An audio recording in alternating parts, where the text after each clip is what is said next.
Ouyang Zhifang as the lead interrogator, formed an interrogation team with Lin Wenjun, Chun Feixiong, and Deng Guoyan to conduct continuous, uninterrupted questioning of Wu Shengyun for 48 hours. Wu Shengyun was a cruel and cunning individual, a former soldier with some counter-investigation awareness. When the investigators first approached him, his attitude was extremely tough. He aggressively claimed that the public security organs had wronged him and arrested him by mistake, putting on a wronged and aggrieved expression. He refused to answer any questions posed by the interrogators. After a full day of questioning, Wu Shengyun believed the police did not possess any crucial evidence against him, so he stubbornly resisted, and the interrogation once again reached an impasse. Facing the difficulties, Ouyang Zhifang calmly analyzed Wu Shengyun's personality and discovered that Wu Shengyun had deep affection for his son. He skillfully exploited this psychological vulnerability, starting with emotion to evoke Wu's longing for his son, appealing to his feelings while clearly explaining the seriousness of the law. He pointed out that confessing was Wu's only way out, fully admitting his crimes and striving for leniency. Time passed minute by minute. Wu Shengyun's psychological defenses began to crumble. He kept chain-smoking and muttering to himself, "It wasn't just one, it was three." At that moment, Wu Shengyun's mind was extremely conflicted. On one hand, he believed Huang Kailiang deserved to die for seducing his wife. On the other hand, he felt that Wu Zhongsui and her daughter were innocent, that killing them was unjustifiable, and that he had committed an unforgivable sin. At 4 p.m. on the second day, after nearly 20 hours of intense confrontation, Wu Shengyun finally confessed to the full details of how he murdered Huang Kailiang's entire family, because he learned Huang had seduced his wife. Even after confessing, Wu's state of mind remained conflicted and complicated. He underwent several follow-up interrogations. Here is an excerpt from one of them. "What is your name?" "Wu Shengyun." "After this period of education by the public security organs, what are your thoughts about killing Huang Kailiang's family?" "I think that kid Huang Kailiang deserved to die. But Wu Zhongsui and Huang Yan were innocent." "Then why did you still kill them?" "To take revenge on Huang Kailiang. Because Huang Kailiang messed around with women everywhere. He wanted any woman he saw, even the wives and girlfriends of relatives and friends." "What was your real motive for killing Huang Kailiang's entire family?" "I suspected Huang Kailiang had slept with my wife." "How did you come to suspect that Huang Kailiang had been with your wife?" "I knew Huang Kailiang had affairs with 3 women from our paper mill, and he even had designs on my wife. Whether he actually succeeded with her, I don't know. I didn't dare ask her. I heard it from people at the paper mill. Workers said Huang Kailiang and my wife were very close. I just never caught them in the act, so I had no solid proof. That's why I hated Huang Kailiang so much. I wanted to kill him to vent my hatred." "Please describe the events of the crime that night." "On the evening of December 19th, a little after 9 p.m., my wife was at work and I was home alone. I took down an iron bar I had prepared earlier from the balcony, grabbed a kitchen knife from home, put on a raincoat and went out. I rode my motorcycle downstairs. On the way past Fuxian Road, I stopped and bought over 5 jin of apples for a little more than 6 yuan. I rode to the grain bureau dormitory not far from Huang's residence in the paper mill dorm area, parked the bike, then walked to the building and knocked on Huang's door. Wu Zhongsui saw it was me, opened the locked door and let me in.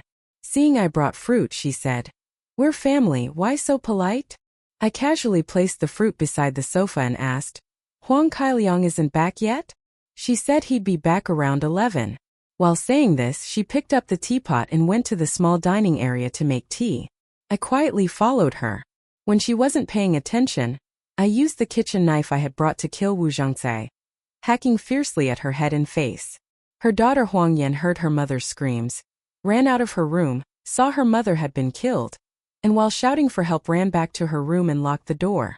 I forced the door open and used the kitchen knife to kill Huang Yan, again hacking her head and face violently. "How did you kill Huang Kailiang?" "After killing Wu Zhongsui and Huang Yan, I went to the balcony, took the iron bar I had brought, and hid behind the door to wait for Huang Kailiang.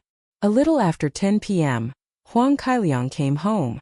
The moment he entered and was locking the iron door behind him, I struck his head hard with the iron bar, knocking him unconscious with one blow. I then dragged Huang Kailiang into his bedroom, put him on the bed, and used the kitchen knife to kill him. How did you leave the scene after the crime?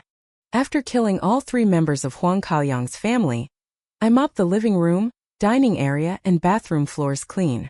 I poured water over the bodies and rinsed the floors to confuse the scene and make it hard for the police to find evidence. After tampering with the scene, I fled. I tucked the kitchen knife I brought into the right side of my waistband and held the iron bar in my hand as I left. I closed the living room and balcony doors when I went. I walked downstairs to the Grain Bureau dormitory, retrieved my motorcycle that I had parked there earlier, tied the iron bar to the rear rack and rode off. When crossing Fuxian Bridge, I threw the iron bar and the murder knife into the Wu River. Then I went home, took a shower, and went to sleep. Although Wu Shengyun confessed fully to his crimes, locating the murder weapons, the kitchen knife and iron bar, and identifying traces he left at the scene remained critical to the case. On March 3, during the annual session of the Lechang City People's Congress, He Wanfei, sitting on the rostrum, appeared restless. He quietly said to the Lechang Municipal Party secretary beside him, "Secretary Yang, the police are searching the Wu River for the murder weapons in the 12.19 case right now. This is very important. May I take leave to go check on it?" Secretary Yang nodded and approved. When He Wanfei arrived at the riverbank, more than a dozen officers were searching under the bridge for the murder weapons, the kitchen knife and iron bar. Based on Wu Shengyun's confession, they had borrowed military mine detectors to scan the water surface, but the results were not promising. He Wanfei grew anxious. Seeing the water wasn't too deep, he quickly stripped off his clothes down to his underwear, shouted, "Anyone who can swim, follow me in," and jumped into the river first. The moment he entered, an icy chill pierced his bones. He shivered violently. Though it was early spring, the river water came from melting snow in the Nanling Mountains and was bitterly cold. Gritting his teeth, he dived in and found the water quite deep, with many steel bars and construction debris from bridge repairs on the bottom, extremely dangerous. He immediately surfaced and climbed ashore, his body already covered in bruises from the cold. Concerned for the officer's safety, he quickly stopped others from jumping in. At that moment, a local fisherman approached and asked what they were looking for. Chun Feixiong, seeing he was a public security activist, told him the truth. The fisherman smiled and said, "What a coincidence! A few nights ago the moon was very bright. While I was fishing, I spotted something shiny underwater. I netted it. It was a kitchen knife. I was just about to turn it in to you folks."